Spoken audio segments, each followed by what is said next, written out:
Hi, and welcome to Story Station with Words Alive, where we're reading and sharing stories together because we know that books connect us, and we know that when we read together, we become better thinkers. Before we read our story, let's get our body ready so we can hear and see and think about all the things in the story. Can you make a letter C with your hands? Good job. Now put on your listening ears and turn up the volume so you can hear all the words. Okay, now make a letter O with your hands and bring them to your eyes to put on your looking eyes so we don't miss any details or any clues in those illustrations. All right, let's see what story we're gonna read. This story is called Spoon by Amy Krause Rosethal. Wrote the word, she's the author, and Scott Magoon is the illustrator, the person who drew the pictures. A spoon? We have spoons in our kitchen. We'll have to go check on them after we read our story. This story is read with permission from Scholastic. Spoon. This is Spoon. And this is Spoon's family. Look at all those different kinds. What do you see? I see a ladle we use to scoop like things of soup. I see a slotted spoon we use to drain juice out of things. Little tiny spoons for babies, maybe some measuring spoons. It's got a very different looking family. On Sundays, Spoon goes to visit his Aunt Silver. He has to be on his very best behavior there. She's very fancy and proper. Goodbye, darling. Ta-ta. Oh, and look, little Spoon dressed up. He even put on a tie. At bedtime, Spoon likes to hear about his adventurous great-grandmother who fell in love with a dish and ran off to a distant land. Look, friends, Spoon is using a sugar packet for a pillow.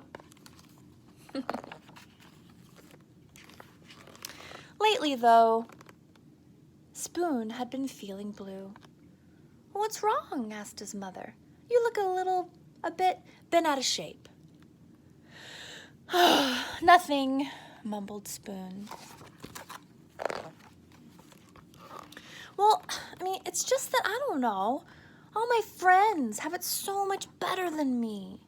Like Knife. Knife is so lucky. He gets to cut, he gets to spread. I never get to cut or spread." Yes, Knife is pretty spiffy that way, isn't he?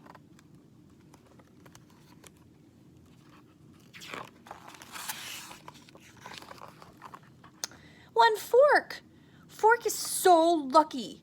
She gets to go practically everywhere. I bet she never goes stir crazy like I do. Fork does get to go out and make herself useful, doesn't she? What kinds of things do you see Fork being used for?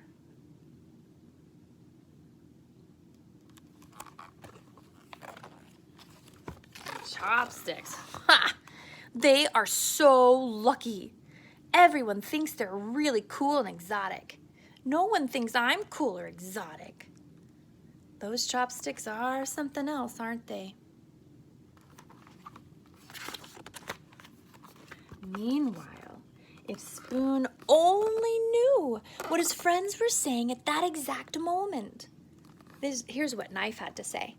"Spoon is so lucky," said Knife. "He's so fun and easygoing.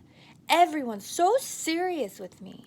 No one's ever allowed to be silly with me like they are with Spoon." Do you see them banging the spoon on the pot? Clank, clank, clank, clank, bang. "Spoon's so lucky," said Fork. "Spoon gets to measure stuff. No one ever does that with me." Friends, why do you think we don't use forks to measure? "Spoon is so lucky," said Chopsticks. "He can go places by himself. We could never function apart." Do you see the way they're holding hands? That's so sweet. That's because you use them together to grab stuff. And that night after bedtime stories, Spoon's mom turned off the light, tucked him in and said, "You know, Spoon, I wonder if you realize just how lucky you are. Your friends will never know the joy of diving head first into a bowl of ice cream. They'll never know what it feels like to clink against the side of a cereal bowl. And they'll never be able to twirl around in a mug or relax in a hot cup of tea." "Hi," says Spoon to the tea bag. Well, Spoon hadn't thought of it that way before. He lay awake in bed for a long time. His mind was racing. He felt so alive. There was only one thing to do. "I can't sleep." "Oh, come snuggle. Come Spoon," said his parents. And so he did. The end. What a great story.